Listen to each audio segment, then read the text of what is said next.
نحمده ونصلي على رسوله الكريم. أما بعد فقد قال النبي صلى الله عليه وسلم: خيركم من تعلم القرآن وعلمه، أو كما قال عليه الصلاة والسلام. میرے محترم بھائیو، دوستوں، بزرگوں، مکتب کی تعلیم کے سلسلے میں گفتگو چل رہی تھی. مکتب کی تعلیم کی ترقی کے لیے 4 محنتیں ضروری ہیں. سب سے پہلی محنت والدین کی، دوسری محنت طلباء کی، تیسری محنت حضرات اساتذہ کی، اور چوتھی محنت مکتب کے ذمہ داروں کی. میرے عزیز بھائیوں، میں نے گزشتہ بھی عرض کیا تھا کہ مکاتب قرآنیہ اللہ تعالیٰ کی بہت بڑی نعمت ہے. شیخ الاسلام والمسلمین حضرت مولانا سید حسین احمد مدنی نور اللہ مرقدہ فرمایا کرتے تھے کہ مکاتب کی تعلیم کا نظام مستحکم رہا. بہترین معلمین کے ذریعے مکاتب میں بچوں کو قرآن کریم کی تعلیم اچھی طرح دی گئی، تو بعد میں کیسے بھی خطرناک دور سے انسان کو گزرنا کیوں نہ پڑے، وہ مکتب کا پڑھا ہوا بچہ کبھی بھی ارتداد کا شکار نہیں ہوگا.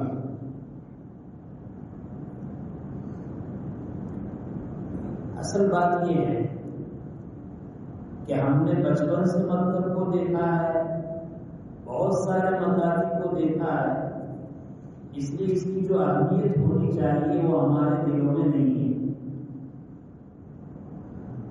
وہ ممالک جو کہنے کو عرب ممالک کہے جاتے ہیں، یا وہ ممالک جو افریقی ممالک کہے جاتے ہیں، اور جہاں پر مکاتب قرآنیہ کا نظام نہیں ہے، آج کے اس دور میں بھی جہاں مکاتب، مدارس، تبلیغی جماعت بہت زور و شور سے بہت کثیر مقدار میں کام کر رہی ہے، خدمت کر رہی ہے، ایسے ماحول میں بھی بعض عرب ممالک میں اور بعض افریقی ممالک میں ایسی بستیاں جہاں مکاتب کا نظام نہیں ہے، وہاں پر 7 سے لے کر 70 سال، یعنی 7 سال کی عمر سے لے کر 60-70 سال تک کے بہت سارے ایسے لوگ موجود ہیں جو 5 کلمے سے واقف نہیں ہیں، وضو اور نماز کے فرائض سے واقف نہیں ہیں، نماز میں پڑھی جانے والی سورتوں سے واقف نہیں ہے. یہ تو اللہ کا بہت بڑا فضل ہے. ہم نے اپنی بستی میں جیسے آنکھ کھولی، شعور کی عمر کو پہنچے، ہم نے مکاتب قرآنیہ کے سلسلے کو پایا، اور اس میں داخل ہو کر ہم نے دین کی موٹی موٹی باتوں کو اور ضروری باتوں کو سیکھا، جس کی وجہ سے آپ نماز پڑھ رہے ہیں، روزہ رکھ رہے ہیں، قرآن کریم کی تلاوت کر رہے ہیں. میرے بھائی، جہاں مکاتب کا مستحکم نظام نہیں ہے، وہاں باپ کا جنازہ موجود ہے، بیٹا نماز جنازہ پڑھنے سے واقف نہیں پڑھ سکتا ہے. اس لیے اس نعمت کی قدردانی کی بہت ضرورت ہے، اس نعمت کو پہچاننے کی بہت ضرورت ہے، شکر گزاری کی بہت ضرورت ہے. اللہ حفاظت فرمائے کہیں مستقبل ان نعمت کی ناقدری کی وجہ سے ایسا نہ آئے کہ ہم مکاتب قائم کرنا چاہیں نہ کر سکیں، مکاتب باقی رکھنا چاہے نہ رکھ سکے، مکاتب نے اپنے بچوں کو دین سکھانا چاہے نہ سکھا سکے. حالات بے انتہا کے ساتھ کروڑ لے رہے ہیں، اور مسلمان ہے کہ خواب غفلت میں سویا ہوا ہے. میں یاد کر رہا تھا کہ مکتب میں سب سے پہلی بڑی ذمہ داری ماں باپ کی ہے.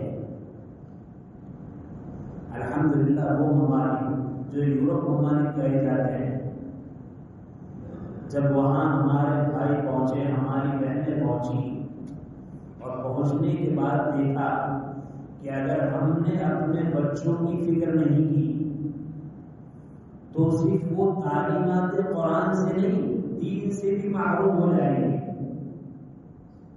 تو ایسے ملک میں پہنچنے کے بعد مکاتب قرآنیہ کی اور اپنے بچوں کی ایسی حفاظت کی، ایسی محنت کی کہ ہم ہندوستان میں بیٹھ کر اس کا تصور نہیں کر سکتے. مائیں اپنے بچوں کی تعلیم کے لیے جلدی اٹھتی تھی، محبت کے ساتھ بچوں کو اٹھاتی تھی، تیار کرتی تھی، شوق دلاتی تھی، اسباب یاد کراتی تھی، اور پابندی کے ساتھ مدرسہ باپ پہنچاتا تھا. ہماری یہ ذمہ داری ہے کہ ہماری مائیں، ہماری بہنیں، ہمارے بھائی ان اولاد کو مسلمان باقی رکھنے کے لیے، دیندار باقی رکھنے کے لیے، اور کم سے کم ہمارے انتقال پر ہماری نماز جنازہ پڑھ سکے، اتنے علم کو باقی رکھنے کے لیے آج وہ دور ہے کہ ہمیں ان پر ترس کھانے کی ضرورت ہے، ان کی فکر کرنے کی ضرورت ہے. ہمارا بچہ رات کو جلدی سونے والا ہو، لیکن بچہ رات کو اس وقت جلدی سوئے گا جب اپنے باپ کو اور اپنی ماں کو بھی جلدی سوتا ہوا دیکھے. بچہ گلی کوچوں میں گھومتا ہے، راتوں کو کھیلتا ہے، کیوں؟ وہ دیکھتا ہے کہ میرے والد چوراہے پر بیٹھے ہوئے ہیں، بازاروں میں بیٹھے ہوئے ہیں، گپ شپ کی مجلسوں میں بیٹھے ہوئے ہیں، اور رات کو روزانہ 12 بجے 2 بجے 3 بجے آتے ہیں. اور گھر میں والدہ کا حال یہ ہے کہ باپ باہر ہے، والدہ گھر پر ہے، وہ رات کو دیر تک موبائل میں مشغول ہے، 12-1 بجے سے پہلے وہ بھی نہیں سوتی. جس مسلم سوسائٹی میں، جس مسلم معاشرے میں بچہ اپنے ماں باپ کی یہ حرکت کو دیکھتا ہو، بچے اپنے ماں باپ کی زندگی گزارنے کی یہ طرز کو دیکھتا ہو، اس بچے کو کیسے توفیق ہوگی کہ رات کو عشاء کی نماز پڑھے اور عشاء کی نماز پڑھنے کے بعد جلدی سو جائے. بچہ نصیحتوں سے حاصل نہیں کرتا ہے، سمجھانے سے حاصل نہیں کرتا ہے، وہ تو اپنے بڑوں کے عمل سے، وہ تو اپنے بڑوں کے کردار سے حاصل کرتا ہے. ہماری غفلت کا اس دور میں، جس دور میں ہمارے بیٹے اور بیٹیاں اقتدار کی طرف دوڑ رہے ہیں، جس دور میں بڑی تیزی سے ہمارے بیٹے اور ہماری بیٹیاں دین سے دور ہوتے جا رہے ہیں، ہماری غفلت کا عالم یہ ہے کہ بچوں کو اس حال میں دیکھتے ہوئے بھی ہماری پیشانی پر روح چھو نہیں رہی. ہمیں اس کا احساس نہیں ہے کہ ہماری اولاد کیا کر رہی ہے، کس وقت آ رہی ہے، کب سو رہی ہے، رات کو باہر کہاں وقت گزار رہی ہے، ہمیں اس کا احساس نہیں ہے. یاد رکھیے، وقت ابھی گیا نہیں ہے، موقع ابھی گیا نہیں ہے. اس موقع کی قدر کرے. اس سے پہلے کہ آپ یہ چاہیں کہ آپ کے بیٹے رات کو جلدی گھر میں آئے اور رسی ہاتھ سے نکل جائے، آپ چاہے اس کے باوجود بھی آپ کے بیٹے گھر میں نہ آ سکے. اور معاف کیجیے، اگر اولاد کی فکر نہیں کی تو وہ زمانہ دور نہیں ہے. بعض یورپ ممالک میں بعض گھرانوں کی یہ حال ہے کہ انہوں نے ماں باپ اولاد پر محنت کی، ماشاءاللہ ان کی اولاد دیندار بنی، اور جہاں غفلت کی چادر کو اوڑھا وہاں یہ حال ہے کہ رات کو 10 بجے لڑکیاں نکل رہی ہیں اور گرل فرینڈ بوائے بتا رہے ہیں، ماں باپ کو پوچھنے کی ہمت نہیں ہے کہ بیٹی کہاں جا رہی ہے۔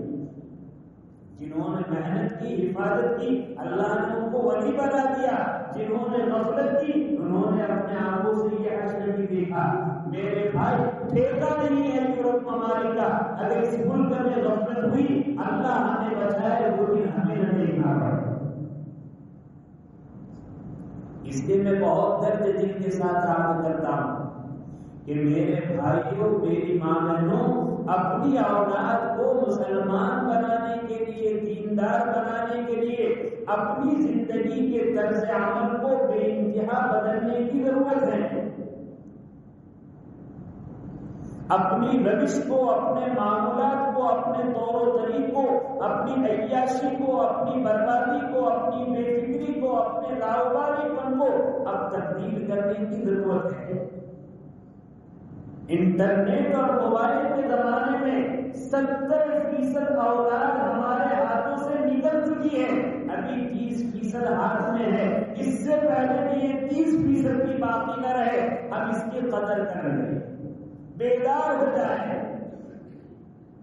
اور فکر میں لگ جائے کہ ہماری یہ نسل ہمارے گھر میں ہمارے ساتھ رہتے ہوئے ہمارے بعد دین پر کس طرح باقی رہے۔ اس لیے ہر ماں باپ کا یہ فریضہ ہے، بچوں کو جلدی سلائے، جلدی اٹھائے، اٹھانے کے بعد نہا دھو کر تیار کرے، اچھے کپڑے پہنائے، لباس اس کا شرعی ہو، منہ اس کا صاف ہو، کھانے پینے کی ضرورت سے فارغ ہو، اور فجر کی نماز اپنے اپنے محلے کی مسجد میں وہ بچے جو 10 سال کے ہیں، 12 سال کے ہیں ادا کرے، 7 سال کے ہیں ادا کرے، اور اس کے بعد گھر آ کر ضرورت پوری کر کے مقصد کے وقت پر مقصد پر پہنچ جائے۔ آج ہماری بستی کا یہ حال ہے، مکتب کا وقت 6:45 کا ہے، 7:30 تک بچے آتے نہیں ہیں، 7:45 تک درسگاہ خالی رہتی ہے اور ہم خواب غفلت میں سوئے ہوئے ہیں۔ میں تو یہ کہتا ہوں، جس دور سے ہم گزر رہے ہیں، اس دور میں ماں باپ ہونے کے ناطے ہم نے اپنی اولاد پر جو ظلم کیا ہے، ہم نے اپنی اولاد سے جو دشمنی کی ہے، ہم نے اپنی اولاد سے جو بدخواہی کا معاملہ کیا ہے، شاید تاریخ میں اور اتہاس میں ایسا دور اس سے پہلے نہیں گزرا ہوگا۔ اللہ تعالیٰ صحیح سمجھ نصیب فرمائے۔ وقت ہو چکا ہے، مجھے ایک بات عرض کرنی ہے۔ جمعہ کا دن ہے، عام طور پر ہمارے بھائی جمعہ کی نماز کے لیے حاضر ہوتے ہیں، بڑے درد دل کے ساتھ عرض کروں گا، جمعہ کی نماز میں مسئلہ یہ ہے، جب جس جامع مسجد میں جمعہ کی نماز ادا کرنی ہے، وہاں جب پہلی اذان ہوتی ہے، اس پہلی اذان کے ساتھ مسجد کی طرف رخ کرنا واجب ہے۔ اذان سنتے ہی فوراً سارے کام کاج کو چھوڑ کر، یہاں تک کہ تم اپنے گھروں میں تلاوت میں مشغول ہو، نوافل میں مشغول ہو، دعاؤں میں مشغول ہو، نوافل کو مختصر کر کے ختم کر کے اور دوسرے سارے نیک کاموں کو بند کر کے فوراً مسجد کی طرف رخ کرنا ہے۔ صدمے کی بات ہے، مسجد میں، جامع مسجد میں جمعہ کی اذان ہوتی ہے اور پہلی اذان پر پہلی صف خالی ہے۔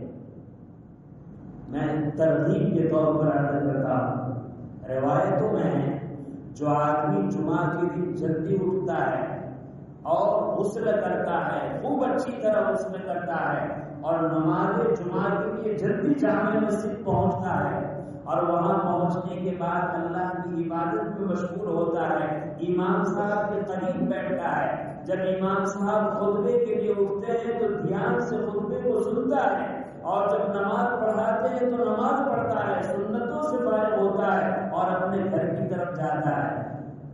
تو نماز جمعہ ادا کرنے کے لیے جامع مسجد کی طرف نکلا اور جمعہ کی نماز ادا کرنے کے بعد اپنے گھر پہنچا۔ روایت میں ہے کہ ایک ایک قدم پر حق تعالی شانہ شب قدر کی عبادت اور ایک ایک سال کی نفل عبادت کا ثواب عطا فرماتے ہیں۔ اللہ علی قاری رحمۃ اللہ علیہ فرماتے ہیں کہ احادیث کے پورے ذخیرے میں فضائل کے بعد میں جتنی بڑی فضیلت اس عمل کی ہے، میری نظر سے اور کوئی فضیلت فضیلت والا عمل نہیں گزرا. میں بہت محبت سے عرض کروں گا، نیت کرے، ارادہ کرے کہ انشاءاللہ آئندہ جمعہ سے ہمارا حال یہ ہوگا کہ ہم پہلے سے غسل سے ساری خدمتوں سے فارغ ہو جائیں گے، اور جیسے ہی اذان جمعہ کی آواز آئے گی فوراً مسجد کی طرف نکلیں گے، اور اذان پوری ہونے سے پہلے ہم اپنے جماعت خانے کو بھر دیں گے. میرے بھائی، ہر جمعہ کو یہ واجب ہم سے چھوٹ رہا ہے، اجتماعی طور پر چھوٹ رہا ہے. میں عوام و خواص سب سے یہ درخواست کروں گا کہ اپنے اس طریقے کو بدلے اور کوشش کرے. بلکہ میں تو یہ کہوں گا کہ جمعہ کے دن ہمارا حال یہ ہونا چاہیے کہ زوال ہوا مسجد کی طرف نکل پڑے، نماز اذان جمعہ کا انتظار نہ کرے، جمعہ کی اذان ہو چھوڑنے والی ہو اس کا انتظار نہ کرے. جیسے ہی زوال ہوا فوراً مسجد کی طرف نکل پڑے، مسجد میں آئے، صلاۃ تحیۃ المسجد پڑھے، اگر موقع ہے چاش کی نماز پڑھے، زوال ہو چکا ہے آنے کے بعد تحیۃ المسجد کے بعد آپ صلاۃ التسبیح پڑھے، قرآن کریم کی تلاوت کرے، سورہ کہف کا اہتمام کرے اور جمعہ کو اچھی طرح وصول کرے. امید کہ انشاءاللہ سارے بھائی اس کا ارادہ کریں گے. حق تعالی شانہ کئی سنی باتوں پر ہمیں عمل کی توفیق نصیب فرمائے. ہمارے جو چھوٹے نابالغ بچے ہیں وہ پیچھے رہے، اور ہمارے جو عاقل بالغ ہیں وہ اس طرح صفوں میں رہے کہ پہلے آدمی صفیں پر ہوتی رہے، تاکہ جب نماز شروع ہو تو سب رتی میں دیر نہ ہو. جن حضرات کی سنتیں باقی ہیں سنت ادا کریں. آمین.